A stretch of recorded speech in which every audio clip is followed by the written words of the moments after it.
எனக்கு 2 பிள்ளைங்க, ஒரு பொண்ணு, ஒரு பையன். என் பையன் பேர் சதீஸ்வரன். நாங்கள் நடுத்தர குடும்பத்தை சேர்ந்தவங்க தான். நாங்கள் ஒரு மளிகை கடை வச்சுருந்தோம். சின்ன பிள்ளையிலேருந்து மளிகை கடையில் தான் இருப்போம். நாங்கள் லீவுக்கு தான் வருவோம்.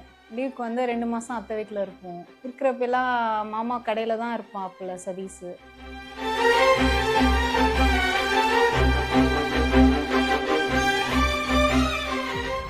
இப்போ எங்களுக்கெல்லாம் ஸ்கூல் விட்டு வந்ததுக்கப்புறம் நாங்கள் ஏதாவது விளையாடுறதுக்கு போயிடுவோம். பட் அவன் அந்த மாதிரி இருக்க மாட்டான். மேக்ஸிமம் சின்ன வயசுலேருந்து முடிஞ்சதுக்கப்புறம் கடைக்கு வந்துடுவான். கடையில் வேலை பார்த்துட்ருப்பான். ஒரு 9 மணி 9:30 மணி வரைக்குமே அந்த வேலை நடந்துகிட்டே இருக்கும். அப்போல்லாம் கிட்டத்தட்ட 10 மணிக்கு தான் தூங்கவே போவான். எங்கள் பொண்ணு ட்ரெயினில் போகும்போது சுசிலா மேடத்தை பார்த்தாங்க. அப்போ பார்க்குறப்ப இந்த பிஸ்னஸை பற்றி பேசிக்கிட்டு இருந்தப்போ எங்கள் வீட்டுக்கும் நீங்கள் வாங்க, இந்த பிஸ்னஸை பற்றி பேசுங்க அப்படின்னு சொன்னோன்னே அவங்க சுசிலா மேடம் 2 பேர் எல்லாம் வந்தாங்க வீட்டுக்கு. பிஸ்னஸை பற்றி பேசினாங்க. எங்கள் பையன் உடனே ஓகே சொன்னாப்புல. ஆனால் எங்களுக்கு கொஞ்சம் விருப்பம் இல்லை. அதில் இந்த பிஸ்னஸில் போய் எப்படி முன்னேற முடியும் அப்படிங்கிற ஒரு பயம் எங்களுக்கு இருந்துச்சு. வருமானம் கொஞ்சம் கம்மியாக தான் இருந்துச்சு.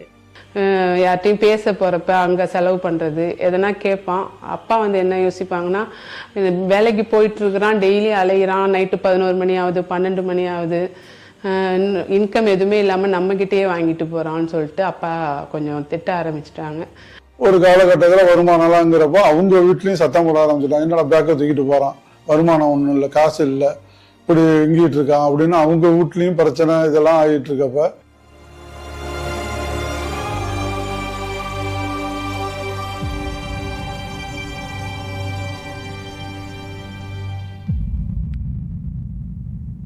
நல்லா வந்துடுற மாதிரி எண்ணம் இருந்துச்சு எனக்கு.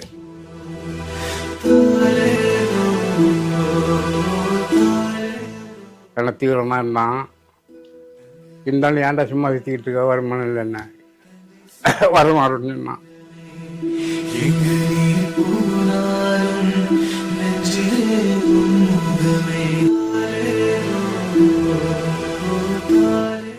அவரு வந்து ரொம்ப கஷ்டப்பட்டு சைக்கிளில் தான் போவார் வருவார்.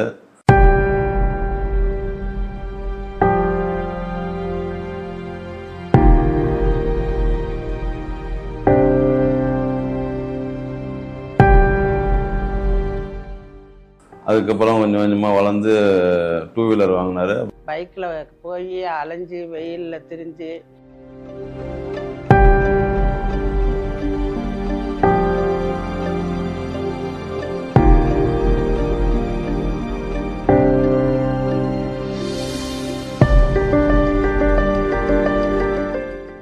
சாப்பாடு இல்லாமல்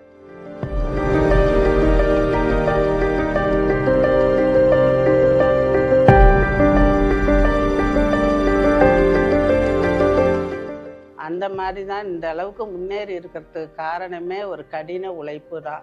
இரவு பகல் பாராமல் உழைச்சான்.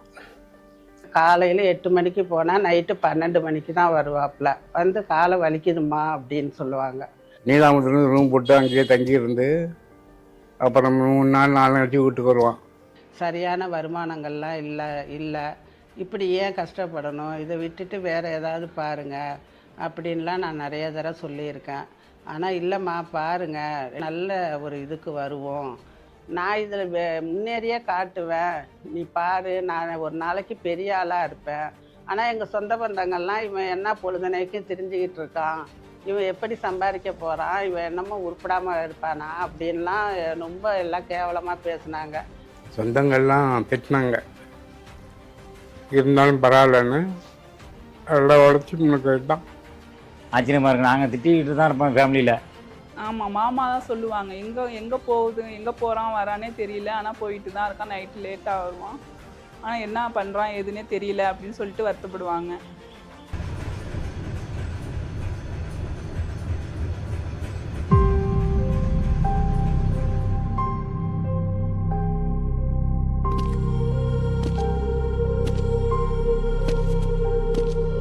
உன் கண்ணிவிடைகள் யாவும் என் பாதத்தை பதம் பார்க்கலாம். என் எண்ணங்கள் வெடிக்குமே, என் செய்வாய் தோழனே.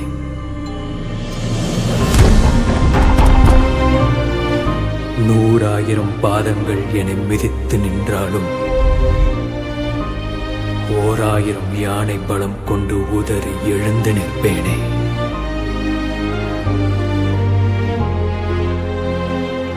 சிலந்தி வளையருக்கு சிங்கங்கள் வாராது.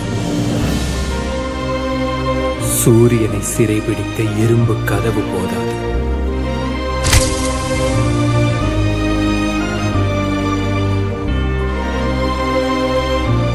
தீ பழுத்த என் நெஞ்சத்தை உன் கோடரிகளும் ஈட்டிகளும் என் செய்யும்?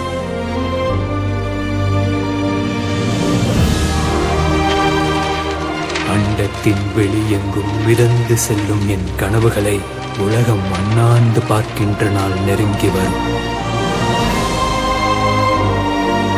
வயது முதிர்ந்த போதிலும், வலிகள் மிகுந்த போதிலும், வலிமை குறைந்த போதிலும் வீரன் வாழ்த்தரிப்பதை நிறுத்துவதில்லை.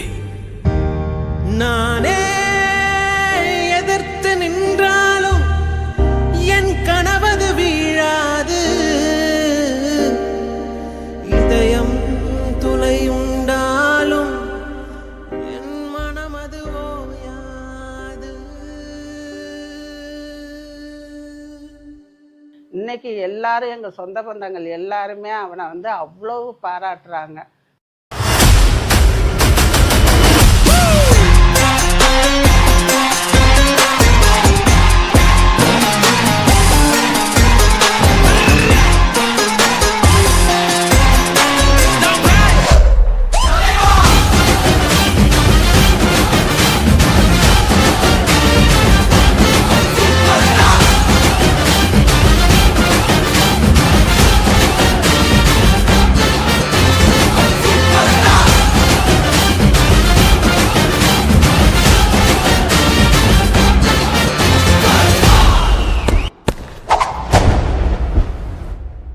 இப்படி ஒரு பிள்ளைய பெற்றதுக்கு நீங்கள் ரொம்ப கொடுத்து வச்சுருக்கணுமா. உங்கள் பிள்ளைக்கு இருக்கிற திறமை, பேச்சு எங்களையெல்லாம் கவர்ந்து நாங்களும் இந்த தொழில் நல்லா செய்யணும், உங்கள் பிள்ளை மாதிரி வரணும் அப்படின்னு நினச்சி எல்லாரும் என்னை வந்து ரொம்ப வாழ்த்துனாங்க. அது எனக்கு அப்போ ரொம்ப பெருமையாக இருந்துச்சு. மை லைஃப் ஸ்டைல் மட்டும்தான் வாழ்க்கை, உயிர், எல்லா சாப்பாடு எல்லாமே இருந்தாங்க. ஸோ அது ரொம்பவே இதாக இருப்பாங்க. எப்படின்னா ஒரு சாப்பிட உட்காந்தாலும் இது பண்ணாலும் டக்குன்னு ஒரு ஃபோன் வந்தாலும் அந்த சாப்பாடு வச்சுட்டு தான் அடுத்த நிமிஷம் எடுத்து போவாங்க. ஸோ அதே தான் ஃபுல் டைம் இதாகவே பண்ணிகிட்டே இருப்பாங்க. ஸோ வெளில போனாலும் சரி, எது பண்ணாலும் சரி, ஸோ பிஸ்னஸ் அது மட்டும்தான் இருந்துகிட்டே இருப்பாங்க. ஃபுல் டைம் காரில் தான். ஸோ காரில் போயிட்டு அப்போ பேக் பெயின் எல்லாமே இருக்கும், ஹெல்த் இஷ்யூஸ் இருக்கும். அதெல்லாம் மேனேஜ் பண்ணிவிட்டு அந்த சிடிசி ரேங்க் வந்தாங்க. தன்னோட வீட்டில் கூடு கட்டினான், இது வாங்கினான், மேரேஜ் பண்ணிக்கிட்டான்.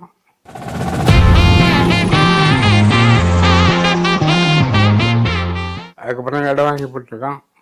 ஸ்டார்டிங்கில் வந்து அவன் ரொம்ப அமைதி, கோவப்பட்டு நாங்கள் பார்த்தது கிடையாது சின்ன பிள்ளையிலேருந்து. இப்போ பார்த்தீங்கன்னா பயங்கரமாக பேசுகிறாப்புல. மீட்டிங்கில் பார்த்தா எங்களுக்கே ஆச்சரியமாக இருக்குது. சதீஷா 3 மணி நேரம் 4 மணி நேரம்லாம் பேசுகிறப்ப அவ்வளோ சந்தோஷமாக இருக்குது. அப்புறம் திருவாரூரில் ஒரு 4 மணி நேரம் தொடர்ந்து பேசுனுச்சு. அதில் தான் எனக்கு ரொம்ப ஆச்சரியமாக இருந்துச்சு இப்படி பேசுன்ட்டு. மேக்ஸிமம் சின்ன வயசுலேருந்து உழைச்சிருக்கிறதுனால அந்த பிஸ்னஸ் லைன் அவனுக்கு கொஞ்சம் சக்ஸஸ்ஃபுல்லாக அமைஞ்சிருச்சு. படித்ததுக்கப்புறம் இப்போ இருக்கிற லெவலில் வந்து நாங்கள் யாருமே எதிர்பார்க்கல. இப்போ நாங்கள் இருக்கிற நண்பர்கள் மத்தியில் ஒரு நல்ல லெவலில் ஒரு கார் வச்சுக்கிட்டு ஒரு இடத்துல வந்து ஒரு புதுசாக ஒரு வீடு ஒன்று வாங்கிக்கிட்டு நல்லபடியாக மேரேஜ் பண்ணி ஒரு குழந்தை இருக்குது, ஒரு நல்ல லெவலில் இருக்கார். அதாவது எல்லாருக்கும் ஒரு முன்னுதாரணம் மாதிரின்னு சொல்லலாம். விடாமுயற்சியாக அந்த தொழிலை எடுத்து பண்ணி இப்போ நல்ல பிக்கப் ஆகி மந்த்லி இன்கமே வார இன்கமும் வரும், மந்த்லி இன்கமும் வரும். எல்லாம் லேக்ஸ் கணக்கில் தான் வரும். ஒரு நல்ல லீடர் லெவலுக்கு எல்லாரும் சார்னு சொல்கிற அளவுக்கு ஒரு பெரிய லெவலில் வந்துட்டான். பிஸ்னஸ் இருந்தாலுமே ஃபேமிலி டேக் கேர் ஆஃப் பண்ணிக்கிறது ரொம்ப ரொம்ப இம்பார்ட்டண்ட். அது ஒய்ஃபாக இருந்தாலும் சரி, அப்பா அம்மா, சிஸ்டர்ஸ், என்னோட அப்பா அம்மா, என்னோட பிரதர் எல்லாமே வந்து ஹோலாக ஒரு கவர் பண்ணுற ஒரு பர்சன் தான் வந்து அவங்க.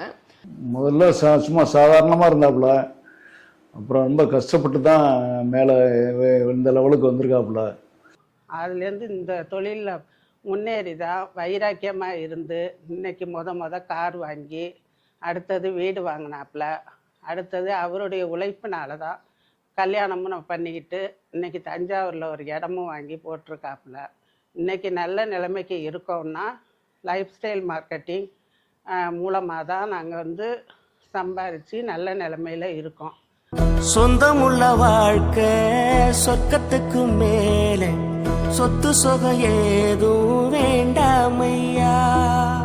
சொன்ன கதை இல்ல, கேட்ட கதை இல்ல, இந்த கதை போல வேறேதையா.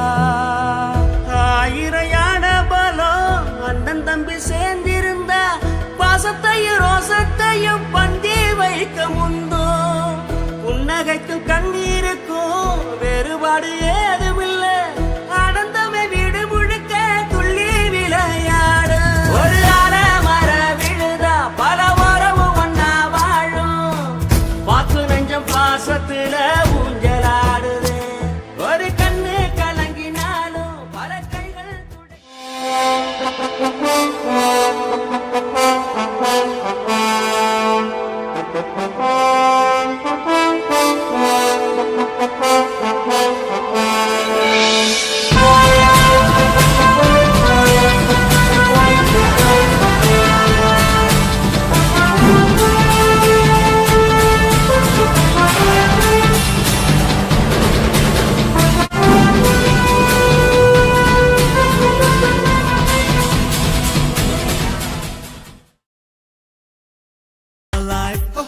show your style, grow up with my lifestyle, live your dream, tension free.